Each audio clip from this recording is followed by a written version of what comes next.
அதிமுகவின் இரண்டாம் கட்ட தலைவர்கள் 10க்கும் மேற்பட்டோர் எங்களோட இன்னும் தொடர்புல இருக்காங்கன்னு சொல்லிட்டு பாரதிய ஜனதா முக்கிய தலைவர்கள் சொல்றாங்க. அதை பத்தி உங்களுக்கு கருத்து? எனக்கு இது மாதிரி செவிவெளி செய்திகள் எல்லாம் பதில் சொல்ல தெரியாது.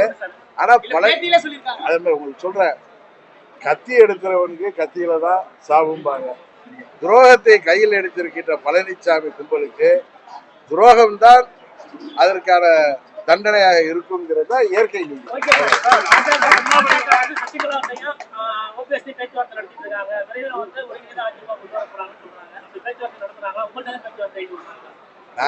அதாவது அரசியல்ல சில செய்திகளை அவசரப்பட்டு சொல்வது நாகரிகமா இருக்காது.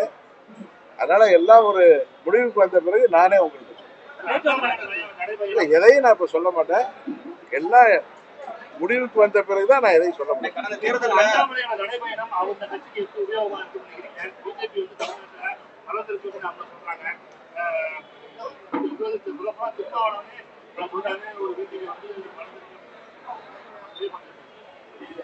சகோதரர் திருமாவளவன் சொல்றாரு, எதிரணியில இருந்தாலும் அவர் சொல்றாரு அவங்களுக்கு பாஜகவுக்கு எதிரான கொள்கை உள்ளவர்.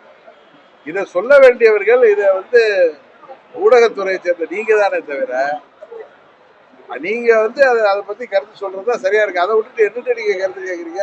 டாக்டர் போய் பேஷண்ட் கிட்ட மருந்து கேட்கிற மாதிரி இருக்கு.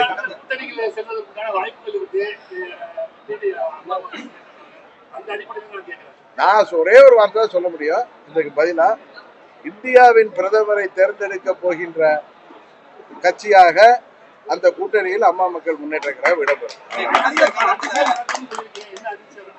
அதிசயம் நடக்கு நான் சொன்ன, ராஜசேகர் சொன்னார்.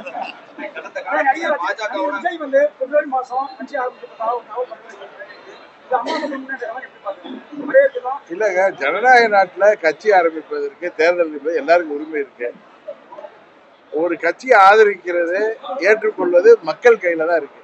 அதனால அதை பத்தி நாம கருத்து சொல்வது நாகரிகமாக இருக்காது.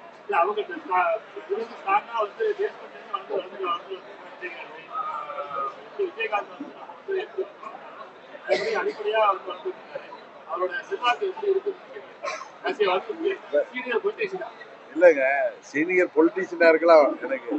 ஆனா இதை பத்தி எல்லாம் கருத்து சொல்ல வேண்டியது நீங்க தானே தவிர நாங்க கிடையாது.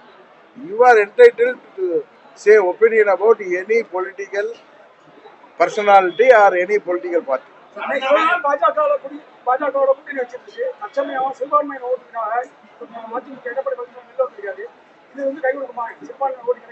பழனிசாமி ஏற்கனவே சொன்னல, துரோகம் செய்து ஏமாத்தியே இவ்வளவு நாள் ஓட்டிட்டாரு. ஏற்கனவே வன்னிய பெருங்குடி மக்களை உள்ஒதுக்கீடு தரேன்னு சொல்லி ஏமாத்தினாரு, அவங்களும் விழிச்சுட்டாங்க. இன்னைக்கு சிறுபான்மை மக்களை எழுத்தவாயர்கள் நினைச்சிட்டு இருக்காங்க. இந்த தேர்தலில் அவர்களும் அவருக்கு பழனிசாமிக்கு தலையில குள்ளா போட்டு விட்டுருவாங்க. அதுதான் நடக்க போகுது.